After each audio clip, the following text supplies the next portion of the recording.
Harvey Elliott to Aston Villa, Marc Guehi to Liverpool, Joe Gomez to AC Milan is off. It is all kicking off, ladies and gentlemen. Transfer deadline day has taken full flow and I am absolutely here for it. Welcome along to Anfield Agenda. I'm your host Conor. Craig will be live from 4 o'clock right through until 7 p.m. when the deadline shuts, so make sure to join us for that one. Like I said, there's news coming in thick and fast, so announcements will be done, players will be sold, last minute deals will be done. I'm sure some deals won't go through for other Premier League teams. It's going to be absolute madness and I absolutely love it.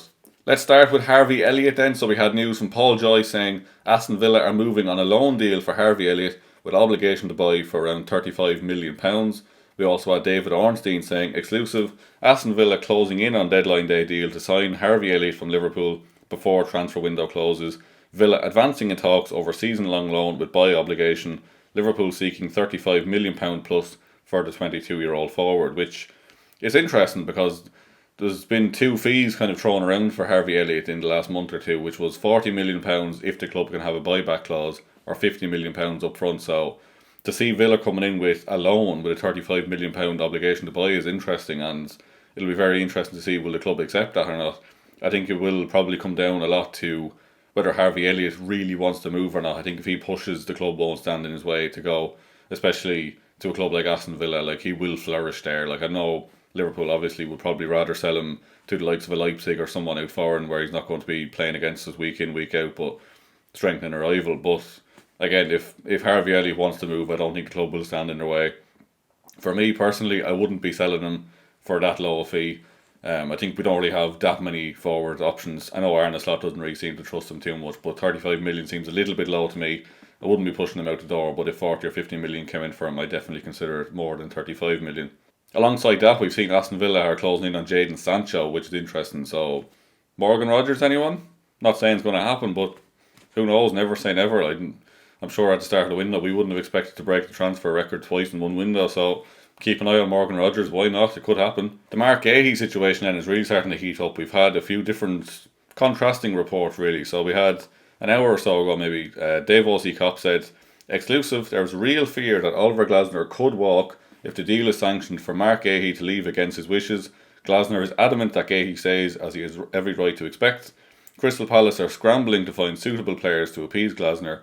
Marc Guehi has remained the ultimate professional throughout this saga. Guehi may verbally ask for the move as the day goes on, but he has resisted doing so until now.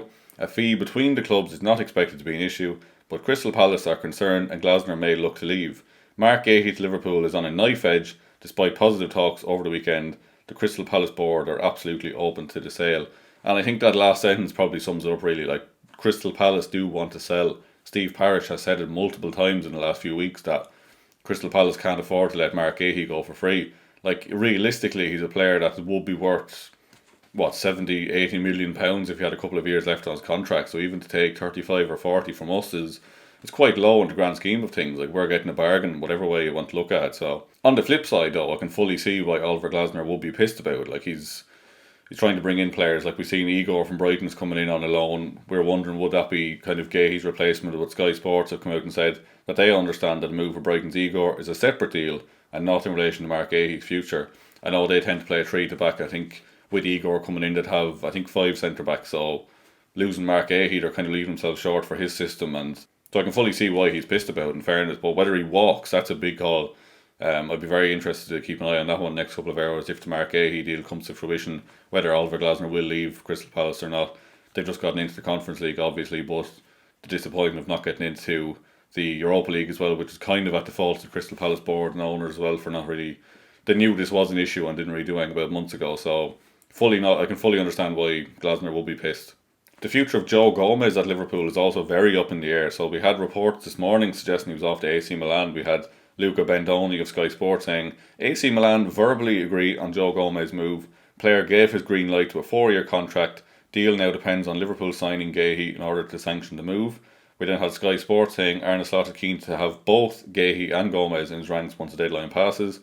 We then later on had breaking from DiMarzio saying AC Milan have walked away from the Joe Gomez deal, and that was followed up by Luca Bendoni again saying Milan walk away from the deal as they have not received authorisation for Gomez to travel yet. Agreement was in place and centre-back was ready to join the club, deal now off. And I presume that really was just a timing issue for AC Milan. Obviously, only a few hours left in the transfer window.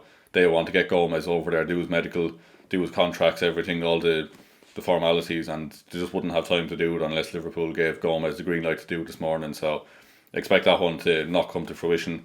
But that does beg the question then, could we see Joe Gomez go to Crystal Palace? We'd seen Palace looked at him recently for a loan, and I'm sure Joe Gomez would have preferred to go to AC Milan on a permanent deal than Crystal Palace on loan, or as a permanent for that matter. But it will be interesting to see whether that can come to fruition now. Could we see Joe Gomez go to Crystal Palace in some form as part of the Marc Guehi deal? Definitely one to keep an eye on in the last couple of hours of the window.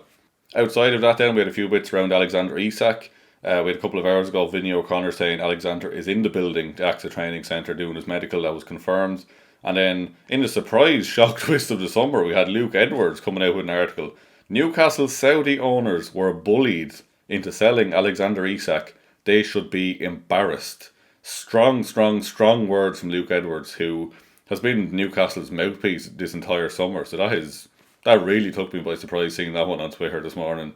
That is just, wow. I don't even know what to say about it. I don't know whether to respect it or not. It's just the balls on that man to come out with that statement about the Saudi owners. Just fair play. Just madness. Like it.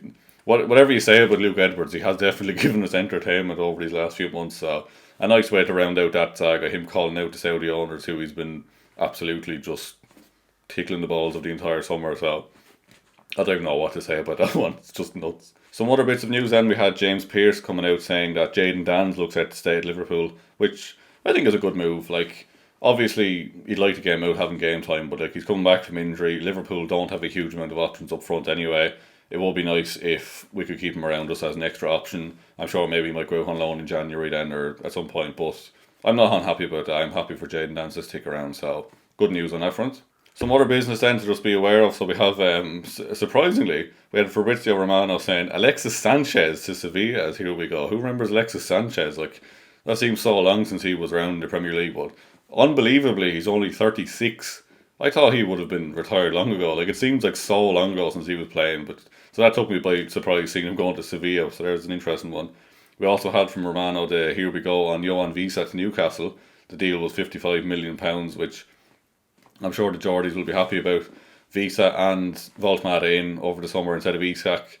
I think they could have done worse than that, to be honest. Like, obviously they're not going to be happy about selling Isak, but I don't think they can be too upset with bringing in Visa and Voltmata. It's definitely a huge upgrade on Callum Wilson. So overall, is it a better package for them? I think it might be, to be honest. I'm sure this is one of them take one step back to take two steps forward kind of situations like us with Coutinho that time, which we tried to tell Newcastle fans all summer, but they weren't having it. So we will see how that goes, but I think the Geordies should be fairly happy with that one. That concludes all the news for now anyway. Like I said, Craig will be live from 4 right up until the deadline of 7 PM, so be sure to join us for that one. Again, I want to thank you very much for listening and watching this video. My name's Conor, if you don't know who I am. I'm sure I'll see you again in the near future, but for now, thank you very much for watching and see you soon.